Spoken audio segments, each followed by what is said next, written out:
kembali negara hadir dengan segala perangkatnya. Ada duta besar di sana, BP2MI, ada juga. Kementerian Tenaga Kerja ada, pemerintah daerah ada. Kami mau bercerita pengalaman. Karena kemarin kami komunikasi dengan pekerja migran kita ada di Hong Kong. Kita live bersama dan mereka menuntut apa yang menjadi pertanyaan ini. Pak Ganjar, apa pelindungan yang diberikan kepada kami? Inilah panic button, inilah nomor telepon dan kalian kalau ada masalah telepon ke situ. Kalau tidak, maka ini akan kita tarik di pemerintah tertinggi agar kita bisa mengintervensi. Kenapa ini menjadi penting? Masalah-masalah yang mereka hadapi, satu, mulai mereka berangkat, legalitasnya mesti beres. Mulai mereka berangkat, kita sudah harus tahu skillnya apa. Mulai mereka berangkat, apa yang ada dalam kontrak kerja. Kita pastikan semuanya. Dari kementerian yang ada, lembaga yang ada, itulah kontrol dilakukan. Kenapa saya bicara sampai mesti ada tempat melapor, duta besar yang aktif agar kita bisa melindungi segenap bangsa Indonesia dan seluruh tumpah darah. Warganya dimanapun mesti dilindungi. Dan dari sinilah pengalaman kami pernah membebaskan beberapa pekerja yang bermasalah, baik di Arab Saudi, di Sudan, terus kemudian di Kamboja, yang mereka terindikasi TPPO. Maka ketika kemudian melihat seperti ini, tindakan tegas adalah dari pemimpin tertinggi. Pengalaman saya jadi gubernur. Maka yang saya telepon adalah Menlu, yang saya telepon adalah duta besar, dan bagaimana kita beraksi agar kita bisa menyelesaikan persoalan itu. Komitmen ini tidak terlalu sulit. Ketika data benar, instrumen benar, melakukan dengan cara yang benar, maka seluruh persoalan akan cepat diselesaikan. Waktunya habis, Bapak.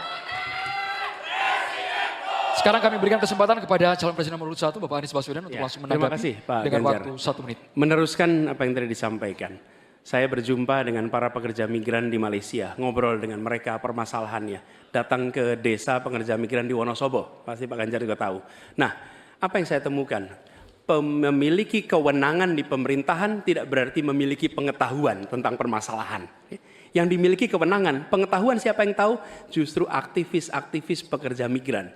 Jadi kami melihat harus dilibatkan para aktivis pekerja migran, mereka yang tahu lubang-lubang masalah di dalam melindungi pekerja migran. Kita memang betul, kita ingin melindungi sejak pra keberangkatan sampai mereka berada di sana. Tapi di tengah itu banyak sekali lika-liku yang ketika kita berada di birokrasi, banyak yang tidak diketahui. Karena itu kami melihat, libatkan mereka, lalu negara kolaborasi.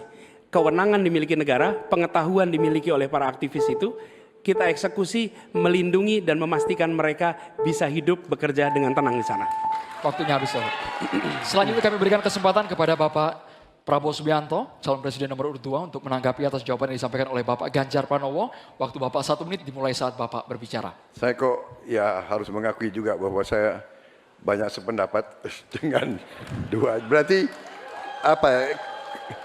Keberpihakan kita kepada kaum pekerja di luar negeri itu sebenarnya sama.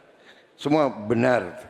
Tetapi menurut saya ada berapa kedutaan kita di beberapa negara kewalahan. Masalahnya terlalu banyak. Jadi benar yang disampaikan Pak Anies, aktivis-aktivis ini sangat membantu. Sangat membantu untuk mengikuti dan membantu pekerja migran kita di mana-mana. Saya pernah pengalaman, saya pernah diberitahu oleh seorang aktivis, seorang perempuan tentang seorang pekerja perempuan di Malaysia yang 2 minggu lagi mau digantung. Kalau tidak ada berita dari aktivis perempuan ini, kita tidak bisa bantu dan intervensi.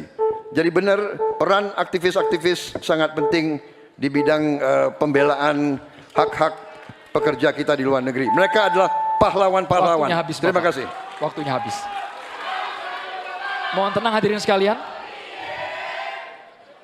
Kami persilakan kepada calon presiden nomor urut 3, Bapak Ganjar Pranowo, untuk merespon tanggapan dari Capres nomor urut 1 dan juga Capres nomor urut 2. Terima kasih atas masukannya. Karena udah banyak setuju ya baik-baik saja.